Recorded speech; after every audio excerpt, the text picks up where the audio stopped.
Hezbollah attacked an Israeli military base this morning in response to Israeli strikes on Lebanon. And tributes are pouring in for former First Lady Rosalynn Carter, who died yesterday. Good morning. I'm Nora Rahm with NPR News, and here are today's top stories. Egyptian authorities say the first group of premature babies evacuated from a Gaza hospital have arrived in Egypt for treatment.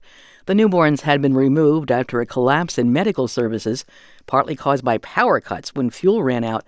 Hundreds of critically ill or wounded patients remain stranded at the hospital, which was stormed by Israeli forces.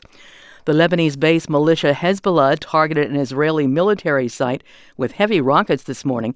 NPR's Jane Araf has more from Amman, Jordan. Hezbollah, the powerful Iran-backed militia in Lebanon, attacked an Israeli military command center in northern Israel early Monday with what it said were heavyweight Burkan rockets.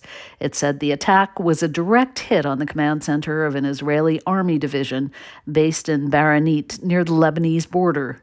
The Israeli army said only that the attack caused fires at the scene and said there were no injuries.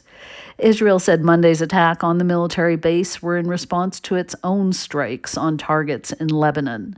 Israel and Hezbollah have launched daily attacks across the border since the war in Gaza began in October. Jane Araf, NPR News, Amman, Jordan. Tributes are pouring in for former First Lady Rosalynn Carter, who died yesterday at her home in Plains, Georgia, with former President Carter and their children by her side. She was 96. President Biden called them an incredible family, that Jimmy and Rosalynn Carter brought so much grace to the White House. Imagine, they were together, 77 years? Anyway, I hope they were all satisfied. They were happy, the family, that I thought that they were together.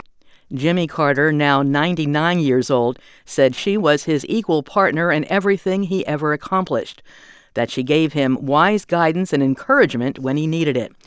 Philippines President Ferdinand Marcos Jr. is visiting Hawaii on his way back from the 2023 Asia-Pacific Economic Cooperation Summit in San Francisco. His father, Marcos Sr., was overthrown in 1986, and the family lived in exile in Honolulu until 1992. Jackie Young from Hawaii Public Radio has more. Governor Josh Green greeted Marcos when he arrived on Saturday, but about 24 protesters gathered in Waikiki as Marcos attended a large dinner.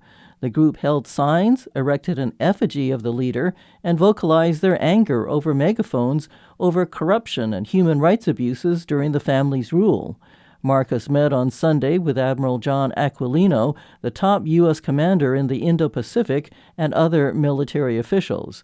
The president delivered a talk about the Philippines-U.S. alliance and his nation's security challenges. For NPR News, I'm Jackie Young in Honolulu. This is NPR News.